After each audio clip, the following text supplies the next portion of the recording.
Is this really what the Republican Party stands for? Is this all the Republican Party stands for? Because that's what it seems like these days. All the Republican politicians just try to beat up on trans kids to be divisive and get the votes of their base, and it's absolutely disgusting. Pence has not declared that he's running for president, but it's commonplace for politicians to start showing up in Iowa well ahead of it being official. The Iowa caucuses are famously the first in the nation to test primary candidates, and that's still true for Republicans. Former President Donald Trump's announcement last year that he's making another run seemed to have an early chilling effect on the race.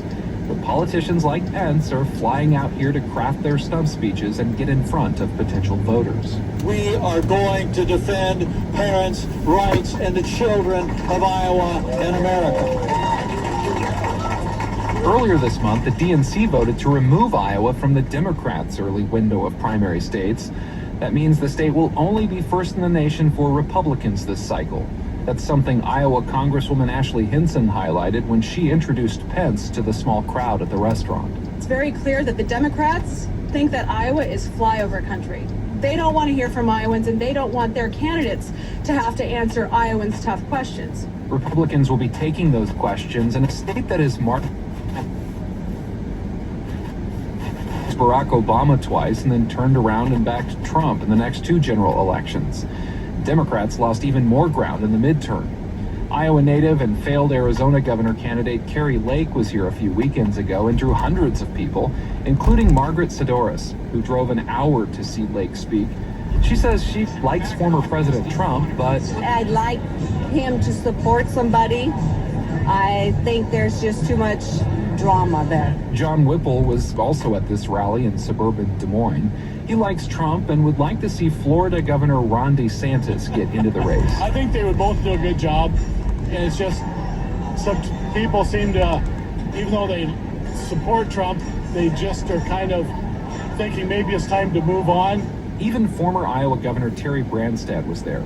He's not picking favorites in the primary, even though he was Trump's ambassador to China. I want them all to feel welcome, and I want to do my part to encourage them to come early and often to Iowa. Ideally, go to every county and let the Iowa voters decide who they think is the best and strongest candidate. Meanwhile, back at the Pizza Ranch, Mike Pence works the crowd, then takes questions from the press. He's asked to comment on former UN Ambassador Nikki Haley, who recently announced her bid for the presidency. Ambassador Nikki Haley did a great job in our administration, and she may have more company soon in the race for president. And I promise folks here in Iowa and all of you, I'll keep you posted. How do you keep up with Haley is in Iowa this week. South Carolina Senator Tim Scott will be here too. He hasn't said he's running, but this is Iowa, and Republicans are sticking with tradition. For NPR News, I'm Clay Masters in Des Moines.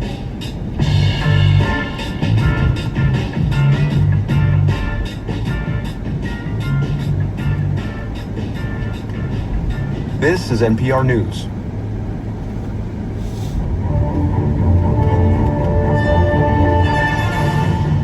Hi there, this is Bill McLaughlin, and this week on Exploring Music, we're going to be listening to two pieces that are just too darn big to fit into normal radio programs. Schoenberg's Gura Lieder and Havok O'Brien's Gothic Symphony. Guinness Book of Records big and glorious as well, so join us this week on Exploring Music. Tune in weekdays in the noon hour and at 7 p.m. here on Blue Lake Public Radio. Our programming is underwritten by Shoreline Insurance in Muskegon. And support comes from the Frauenthal Center in Muskegon, presenting Black Violin, the duo of Will Baptiste and Kev Marcus, who combine their classical training and hip-hop influences in music meant to encourage people to join together. That concert this Sunday at 7:30. More details and a link for tickets are at frauenthal.org.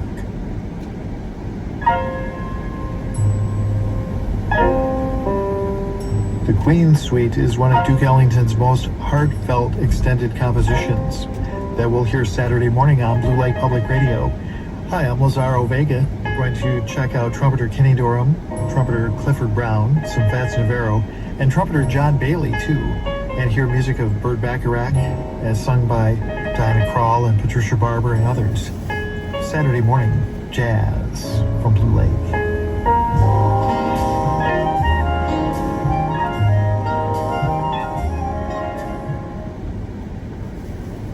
In the West Michigan weather forecast, partly sunny today, highs around 40. Tonight, windy and a low of 28. And then for Tuesday, becoming partly sunny, highs in the low 30s. Tomorrow, right now, we have 26 degrees. Support for NPR comes from this station and from Progressive.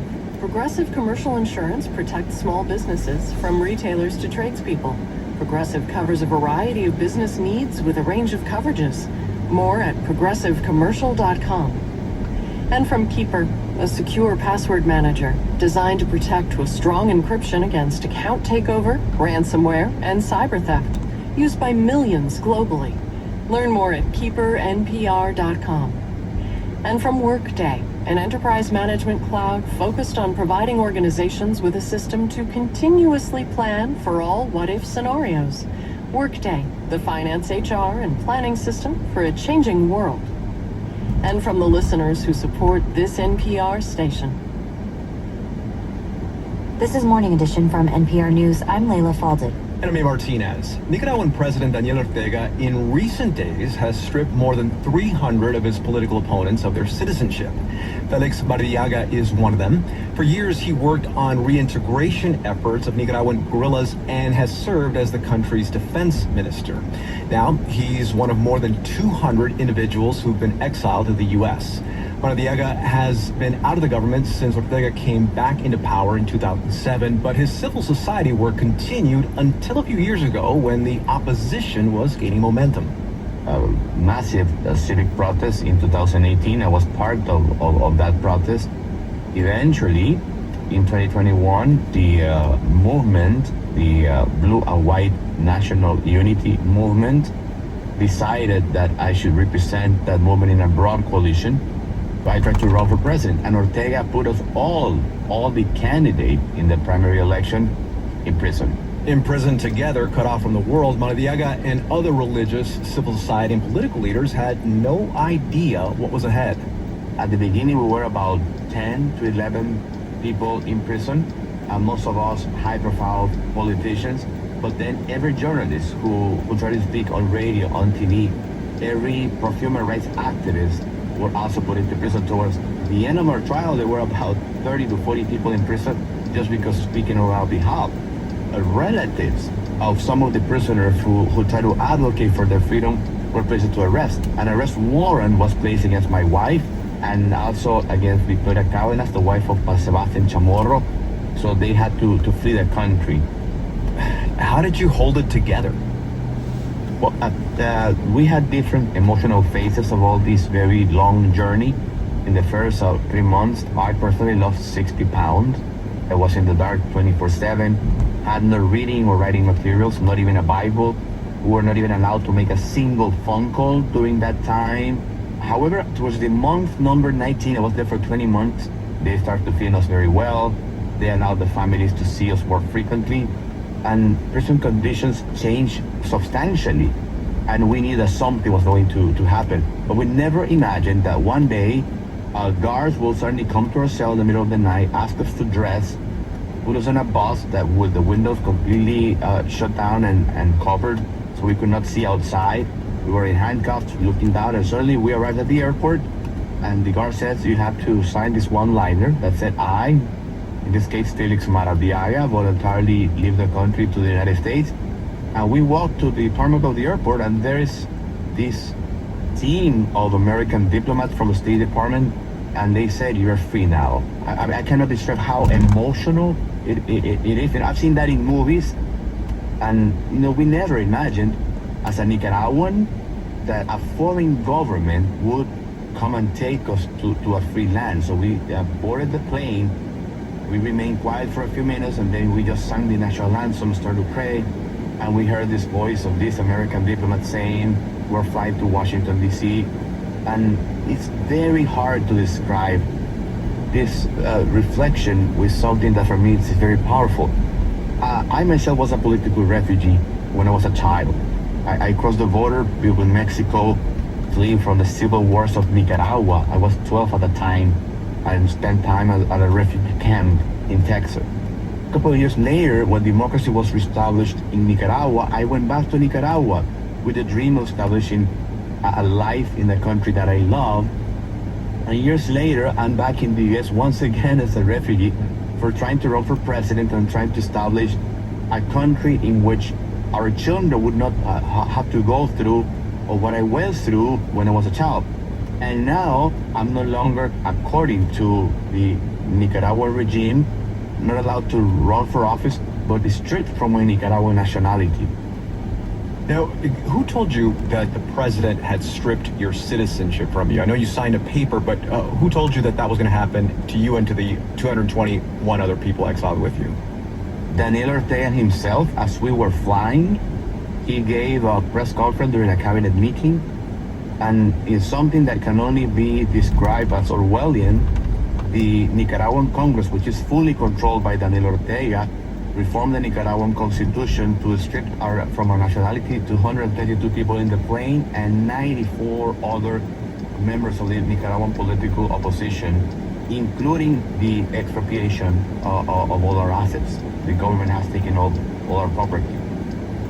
You've made several visits to Washington, D.C. in the past, in various capacities, as a government official, a researcher. What was this visit like for you when you were released and made it to Washington, D.C.? 2 points. First, the Ortega of today has nothing to do with the Ortega of the 1980s. And some people in Washington, not only in Washington, in other capitals of the world, had some idealistic ideas of the Sandinistas